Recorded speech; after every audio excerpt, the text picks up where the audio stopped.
à toutes et tous. Alors aujourd'hui, petite vidéo pour vous montrer un peu une technique pour réaliser des cabochons quand on n'a pas de machine. Alors pourquoi est-ce qu'on n'a pas de machine? Tout simplement parce que ce sont des équipements qui coûtent très très cher, puisqu'on tourne à plus de 1000 euros la machine quand on l'achète en France. Et quand bien même on décide d'acheter une machine à l'étranger, il faut compter les droits de douane. Et donc on arrive de toutes les façons à plus de 1000 euros pour ces machines qui font tout de même un super boulot. Ce sont les machines les plus efficaces et qui donnent vraiment un rendu assez extraordinaire. Donc aujourd'hui, je vais vous montrer une alternative. Je m'y suis mis là depuis quelques jours et je trouve que ça marche plutôt bien. Alors déjà, qu'est-ce qu'on appelle un cabochon? Alors un cabochon, c'est une pièce comme on a ici. En fait, c'est une sorte de taille de polissage où on fait un plat à l'arrière et puis dessus, c'est sous forme d'arrondi. Voilà, donc ça fait un plat qu'on viendra coller ou fixer sur le bijou, et par-dessus un espèce d'arrondi. Je vous montre le dernier qui est sorti. Celui-là il n'est pas encore poli, mais pour que vous puissiez voir un peu la forme. Alors la forme ici, traditionnellement un cabochon c'est plutôt ovale, mais on peut également faire des cabochons ronds de toutes les tailles. Alors pourquoi cette taille de pierre? Eh bien en général c'est pour des pierres qui ne sont pas gemmes déjà, et des pierres dont on veut essayer de mettre en valeur soit les inclusions dans la pierre, soit carrément la couleur de la pierre. Alors à titre d'exemple, vous avez peut-être entendu parler de rubis qui sont dits étoilés. Eh bien ce sont des rubis qui ne sont pas forcément gemmes, donc plutôt opaques, avec une belle couleur, mais surtout des inclusions de rutiles, donc qui sont des espèces de petites aiguilles qu'on retrouve par nuages dans la pierre, et quand on les polit dans un certain sens, quand on met une lumière, quand on pointe une lumière dessus, on voit apparaître une espèce d'étoile. Voilà. Donc ce sont des tailles qui sont très adaptées, soit pour mettre en valeur une couleur de pierre, soit pour mettre en valeur un effet lumineux. Je pense que je referai peut-être dans la série Gémologie, j'essaierai de refaire une petite vidéo sur les différents types d'effets lumineux qu'on peut avoir dans une pierre.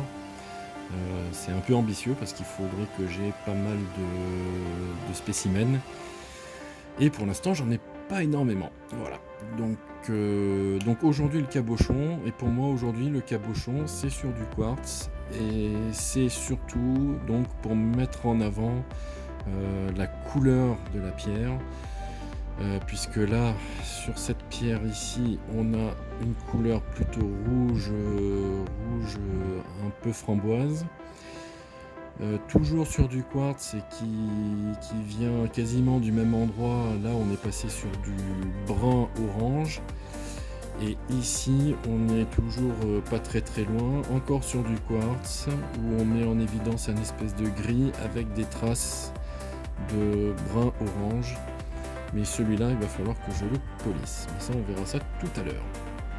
Voilà, écoutez, je vous invite maintenant dans une partie de mon atelier pour la première étape de réalisation d'un cabochon. C'est parti! Alors voici donc le premier endroit très sexy, je vous l'accorde. Le premier endroit où je vais pouvoir travailler dans un premier temps mon cabochon. Alors juste pour vous présenter rapidement de l'outillage dont je vais avoir besoin. Alors je vais avoir besoin, voilà, de ceci. Un Dremel, un outil à main type Dremel, Alors ça c'est pas un Dremel, c'est le premier prix de chez Castorama, qui coûte beaucoup moins cher qu'un Dremel et qui dure assez longtemps, puisque là ça doit faire quasiment 2 ans que j'ai cet appareil et que ça marche très très bien. Je vais également avoir besoin de disques diamantés, ici, que vous pouvez voir, voilà, que j'ai installé sur le Dremel. Et c'est ce disque diamanté qui va un peu tout faire, et qui va me permettre de réaliser le cabochon. Alors, je vais utiliser plusieurs types de disques diamantés. Un disque relativement neuf pour la première partie que je vais vous présenter ici. Et ensuite, pour la partie polissage, je vais utiliser une gamme de disques qui pour moi sont des disques un peu usés, c'est-à-dire que je ne peux plus scier avec. Mais par contre, le grain étant beaucoup plus fin, je vais pouvoir les utiliser afin de polir mon cabochon quand il sera quasiment terminé. Voilà. Alors, première chose, je vais vous montrer la pierre sur laquelle nous allons donc travailler. Alors pour commencer, je prends une pierre plutôt dure, type quartz, une dureté de 7, c'est très très bien. Vous pouvez également vous entraîner aussi si vous le voulez, et si vous avez sur du verre. Ça peut aussi être une bonne alternative, pas très chère, notamment pour prendre vraiment le coup de tous les différents gestes. Pour ma part, moi je vais travailler sur ce morceau-là, qui est un morceau de quartz, donc toujours une dureté relativement élevée, à 7. Du quartz dans lequel j'ai des veines, du quartz blanc dans lequel j'ai des veines de bleu et de vert, d'azurite et de malachite. Voilà. Et si j'ai de la chance, je pourrais également, comme on peut voir ici en haut, mais je pense que celle-ci va sauter, je peux avoir aussi des pépites de cuivre natif dans ce quartz. Voilà. Alors comme vous pouvez voir aujourd'hui, maintenant là, la pierre n'est pas du tout prête à être travaillée. Il va falloir trancher un morceau de cette pierre avec une épaisseur suffisamment élevée pour pouvoir après faire l'arrondi. Je pars du principe que cette face-là va être ici mon plat du cabochon. Et donc je vais couper approximativement ici la pierre, faire une deuxième tranche pour pouvoir après arrondir ce côté-là de la pierre pour arriver à quelque chose un peu bombé. Voilà. Alors pourquoi est-ce que je suis sur un évier? Et bien tout simplement parce que quand vous utilisez le disque diamanté ici, il est vraiment très très recommandé de le faire sous un filet d'eau. Alors moi j'utilise le robinet dans ma cuisine en fait, voilà. Bon, après ça demande pas mal de nettoyage, mais c'est pas grave. Donc j'utilise de l'eau. Alors l'avantage de l'eau, c'est que ça va permettre d'enlever toutes les poussières. Alors vous voyez, j'ai déjà travaillé depuis ce matin. Vous voyez tous les dépôts ici blancs, c'est de la poussière qui se serait enfuie à l'intérieur entre guillemets, notamment dans les poumons. Voilà, c'est de la poussière de pierre qui est donc maintenue au sol avec l'eau. Deuxième chose, l'eau permet aussi de préserver la durée de votre lame. Donc ça c'est très important parce que ça peut très vite chiffrer. Bon, ça coûte pas excessivement cher, hein. C'est une vingtaine d'euros sur Amazon par exemple. Donc ça se trouve très facilement. Par contre, la durée de vie au niveau sciage, si vous n'utilisez pas l'eau, excusez-moi, je vais y arriver, elle est réduite quasiment de moitié, voire des 2/3, donc c'est pas vraiment très très avantageux. Voilà, je pense que je vous ai tout dit.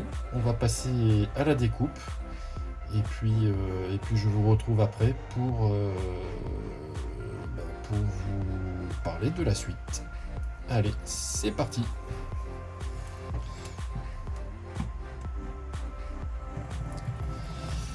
Voilà, donc pas besoin de mettre le robinet à fond, c'est juste un filet d'eau.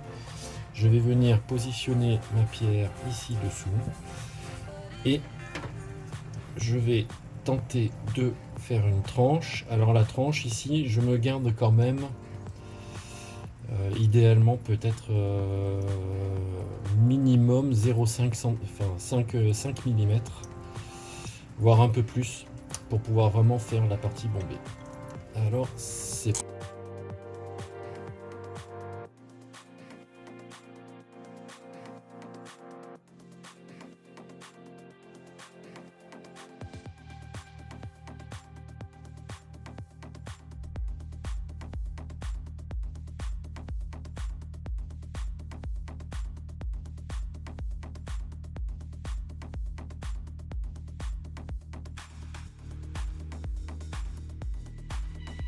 Alors, voilà ce qui peut se passer aussi quand on décide de tailler une pierre. Malheureusement, ma tranche a volé en éclats. Alors, c'est un aléa.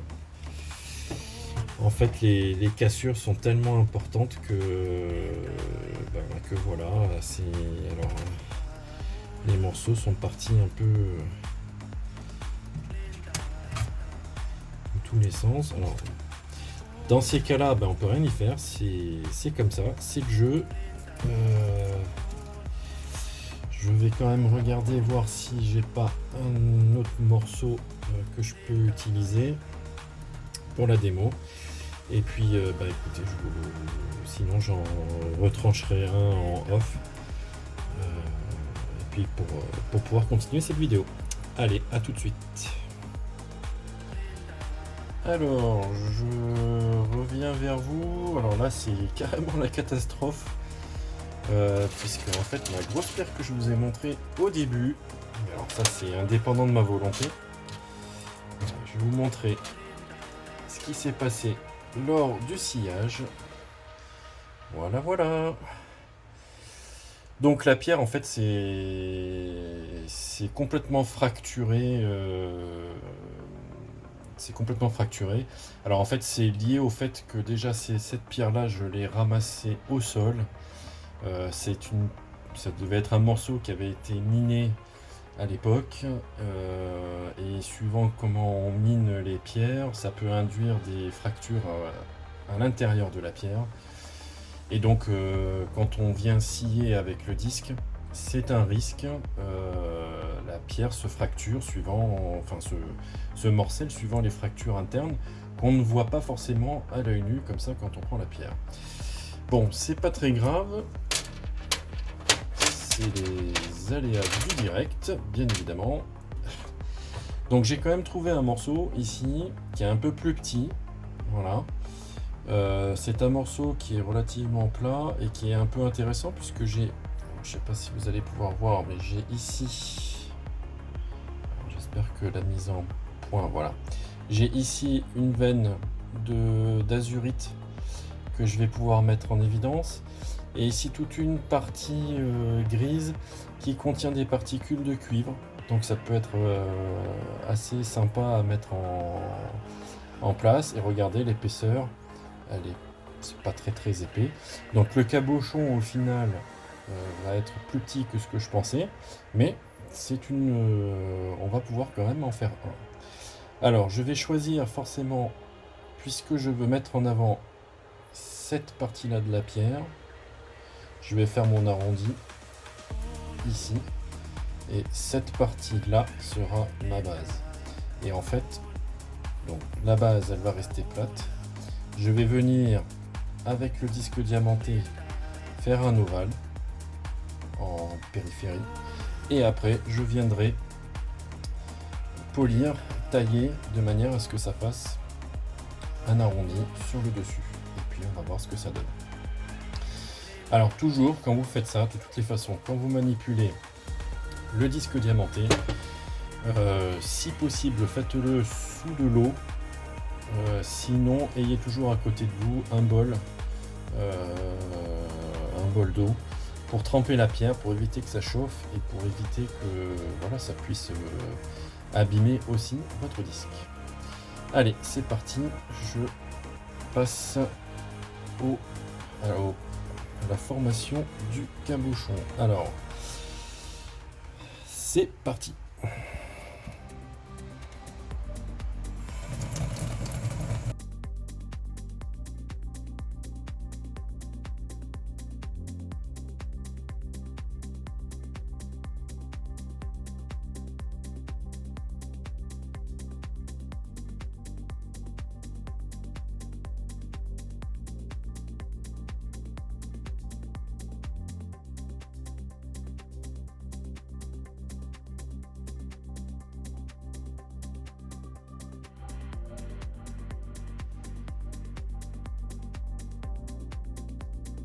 Vous pouvez voir, je suis déjà en train d'attaquer donc le côté bombé du cabochon.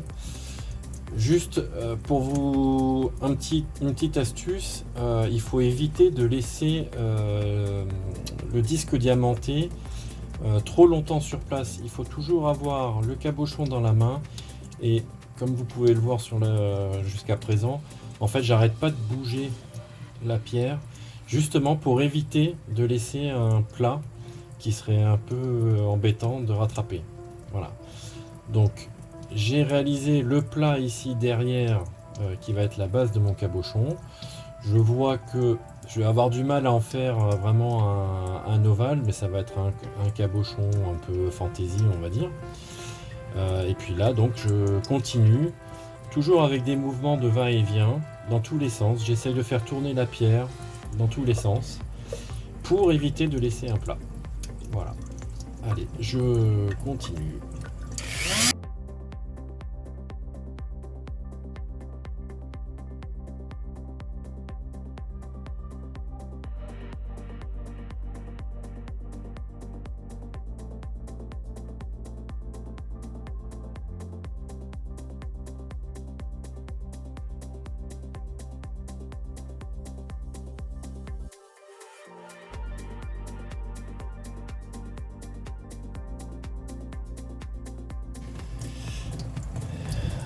Je pense que là, le préformage est terminé.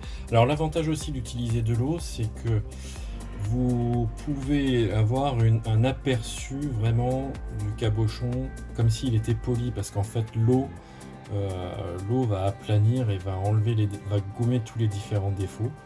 Donc ça vous permet d'avoir une visibilité du résultat final. Alors j'espère qu'il va pouvoir faire la mise au point. Voilà. Donc là, vous voyez ici, je suis en plat. J'essaie d'augmenter, faire la mise au point, ça serait bien. En plat bombé. Je suis bombé de partout. Alors j'ai pas une forme exacte d'ovale parce que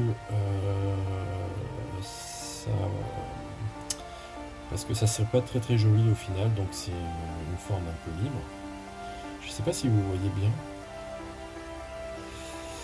Donc ce que je vais faire, c'est que je coupe là. On va aller sur le deuxième poste pour continuer la formation et je vous montrerai exactement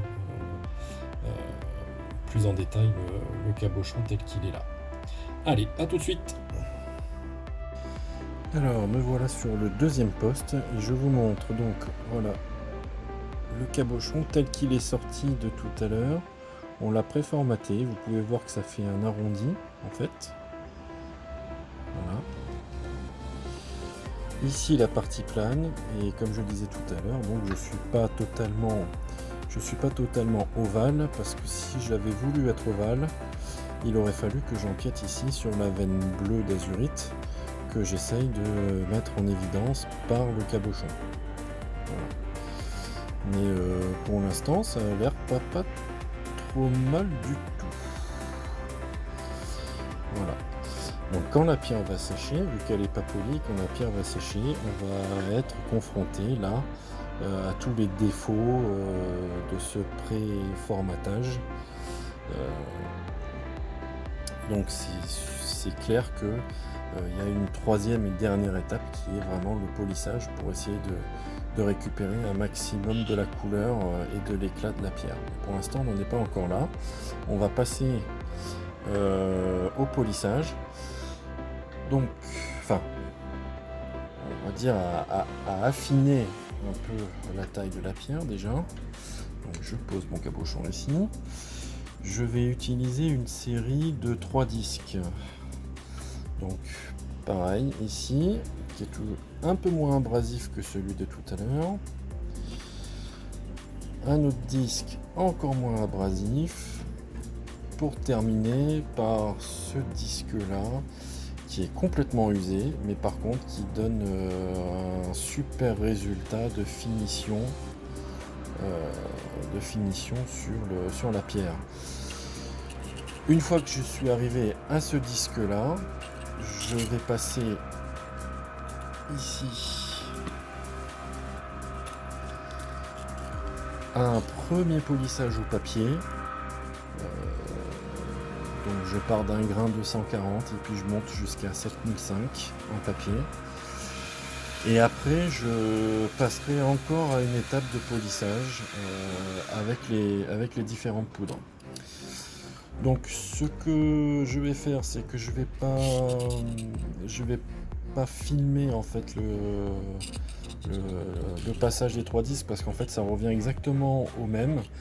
Ce qu'il faut bien avoir en tête, c'est vraiment ce mouvement de garder la pierre tout le temps en mouvement dans les doigts et de passer le disque par-dessus. Ne jamais laisser le disque poser complètement immobile sur la pierre parce que sinon vous allez faire un plat et ça sera moins joli. Voilà. Donc bah écoutez, je passe à l'étape suivante, donc l'utilisation de ces 3 disques et puis je vous montre le résultat à la fin. A tout de suite.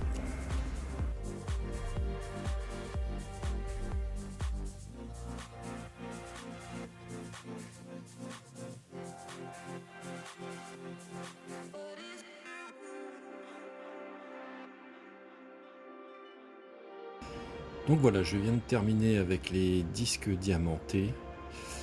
Voici ce que ça donne une fois que la pierre est sèche. Comme vous pouvez voir, en fait, la pierre, on voit bien la ligne bleue qui passe au travers, mais par contre, la pierre va manquer d'éclat. Donc pour remédier justement à ce problème d'éclat, on va maintenant passer à une phase qui est plus de polissage pour redonner au quartz un peu tout le blanc un peu vif et la veine d'azurite la rendre vraiment plus vive pour que la pierre soit vraiment très très belle. Donc je voulais juste vous parler un peu de la méthode et des gestes à avoir, notamment quand vous polissez maintenant avec du papier. Il y a deux choses importantes à pratiquer pour que le rendu soit vraiment le mieux possible. Quand vous allez polir, la première chose, toujours si vous n'avez pas de l'eau courante, c'est toujours avoir voilà, un petit bol d'eau dans lequel vous allez tremper la pierre. Pourquoi? Et surtout pour les grains qui sont assez abrasifs, ça va être pour notamment enlever toute la poussière et toutes les particules qui pourraient recouvrir la pierre. Ça permet de la nettoyer. Le fait de tremper dans l'eau, ça permet aussi de voir comment va apparaître la pierre une fois qu'on aura terminé le polissage. Voilà, ça permet aussi de ne pas chauffer la pierre, surtout si vous avez comme ici une faille qui parcourt, une espèce de petite cassure, une petite ligne qui parcourt toute la pierre, dans laquelle s'est d'ailleurs développée toute l'azurite. Si vous la faites trop chauffer sans la tremper, vous risquez de faire simplement éclater le cabochon le long de cette faille. Voilà. On a vu tout à l'heure que la scie diamantée et au disque diamanté, même sous de l'eau courante, la pierre pouvait être très fragile. Quand on arrive à cette étape-là, ça serait dommage de voir le cabochon se briser complètement. Deuxième chose, quand vous manipulez la pièce à main avec l'extension papier, vous faites le même type de geste que ce que vous faisiez avec le disque diamanté, c'est-à-dire que je vais garder tout le temps la pierre en mouvement et je vais essayer de la faire tourner, ne jamais la laisser immobile un instant. Voilà. Ça permet vraiment d'avoir un polissage le plus net et garder vraiment le côté arrondi qu'on a fait tout à l'heure à la scie. Voilà, donc c'était juste des petites précisions. J'en suis au grain 240, voilà ce que ça donne sur le petit cabochon. Donc ça commence, voilà, si on veut bien faire la mise au point, ça commence à être assez sympa, on voit bien la ligne bleue d'azurite et je pense que ça risque d'être un résultat très très agréable. Voilà, bah écoutez, je vous montre une fois que j'ai terminé le polissage au papier. A tout de suite. Voilà, donc je viens de terminer au grain 7500. Alors voilà, là j'ai trempé le cabochon pour que vous puissiez voir un peu comment ça apparaîtra une fois qu'on aura fini par le polissage. En tout cas, ça c'est mouillé, on voit vraiment le maximum de couleurs et c'est très très sympa. Alors pourquoi est-ce qu'il faut continuer à polir? Eh ben, je vais sécher la pierre tout de suite, vous allez comprendre.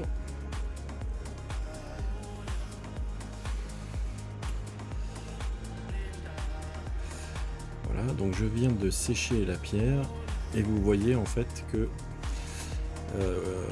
une fois sèche, la pierre est un peu plus terne et c'est effectivement un peu moins joli.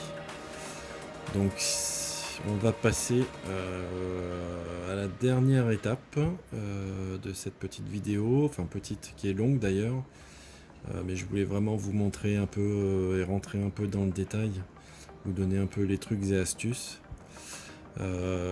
On va donc passer à la dernière étape du polissage et puis je vous montrerai le résultat final. Voilà, c'est parti.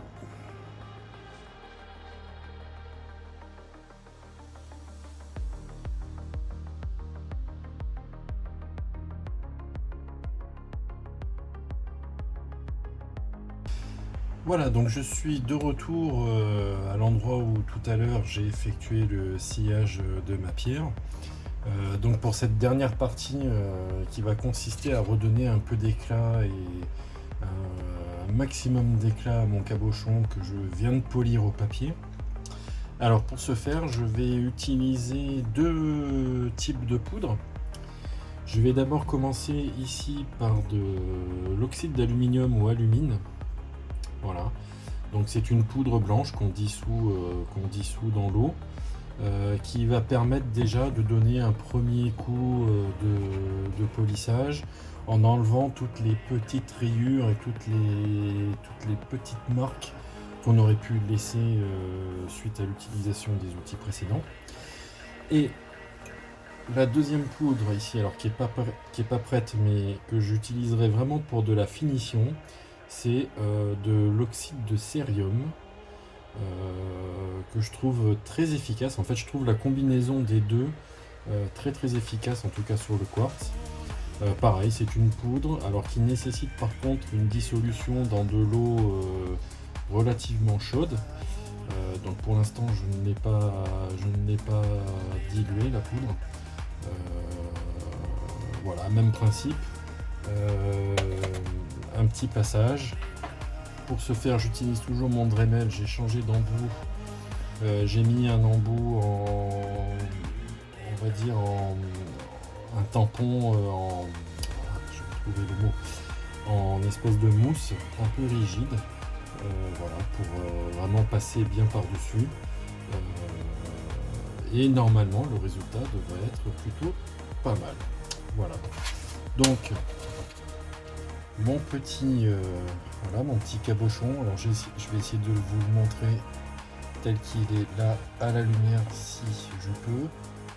On voit quand même que la veine d'azurite ressort bien, donc là je suis assez content. Par contre ça manque un peu d'éclat. J'aimerais que je penche. J'aimerais vous le montrer à la lumière du jour. Enfin, à la lumière du jour. À la lumière de la cuisine, si je peux trouver un endroit où c'est éclairé, voilà, mais ça fait un peu loin. Bon, en tout cas, ça manque d'éclat. Et ben c'est parti. On passe d'abord à l'oxyde d'alumine, donc dans cette grande bassine là. Alors je l'ai pas mal dilué parce que je pense qu'il faut pas non plus être trop abrasif. C'est vraiment de la finition. Et alors, pour une fois que vous aurez passé aux différentes poudres, ce qui est recommandé, notamment pour le quartz où il y a pas mal de petites fissures à l'intérieur, c'est de faire un petit nettoyage avec une brosse à dents électrique. Donc moi j'en ai une que j'utilise plus. Un peu de savon. Et ça permet vraiment d'enlever tout ce qui est reliquat de poudre qui pourrait être pas très très joli sur la pierre. Voilà, alors je mets ma petite pierre dans la bassine et c'est parti.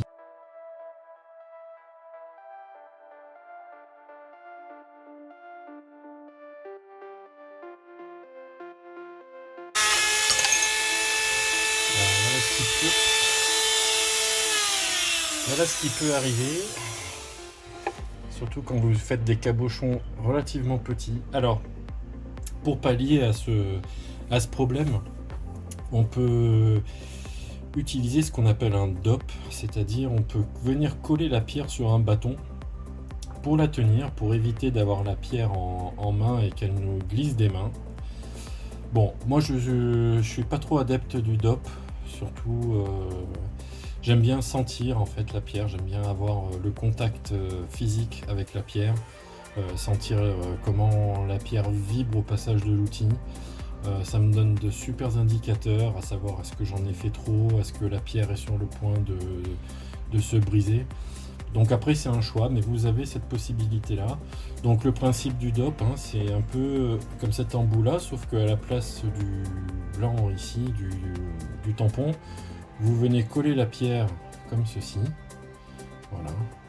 Et donc une fois collée, en fait la pierre ne bouge plus et vous pouvez passer facilement l'appareil sur la pierre. Donc voilà, ça permet d'avoir une meilleure prise en main et d'éviter, notamment pour les pierres fragiles, qu'il se passe ce qui vient de se passer, ce qui peut engendrer soit la perte de la pierre, soit carrément sa destruction. Il suffit qu'une mauvaise chute et la pierre tombe.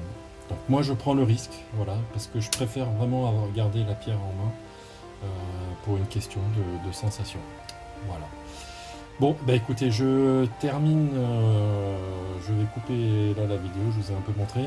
Je termine à l'oxyde d'alumine, je passe au nettoyage et je vous montre le résultat. A tout de suite. Alors voilà, je viens de terminer à l'alumine. Et regardez déjà, la pierre a un éclat. Alors là vous voyez l'alumine, j'essaye de me mettre à la lumière pour que ça fasse une mise au point. Voilà, ça bouge beaucoup, donc on voit quand même qu'on a récupéré un peu de brillance. Alors je peux pas trop bouger sur mon doigt sinon mon cabochon va tomber, hein. C'est un petit cabochon. Mais voilà, alors je ne vais pas passer la pierre à l'oxyde de cérium parce que j'en ai pas forcément besoin et surtout je pense que la pierre est quand même relativement fragile, donc je pense que je vais arrêter là pour le polissage donc, de ce petit cabochon. Voilà, mais vous avez cette possibilité là si vous n'êtes pas satisfait du polissage et de la finition avec l'oxyde d'alumine, de faire de l'oxyde de cérium. Voilà, les deux produits se trouvent sur internet assez facilement. Voilà, et ben écoutez, j'espère que cette petite vidéo vous sera utile. Et puis bah écoutez, moi je vais continuer mes petits cabochons. Je pense qu'avec ce qui s'est passé tout à l'heure au sciage, j'ai pas mal de pierres candidates encore au cabochon, donc j'ai de quoi m'amuser. Et puis bah écoutez, je vous retrouve très très vite pour une prochaine vidéo. Merci de m'avoir suivi et donc je vous dis à très bientôt.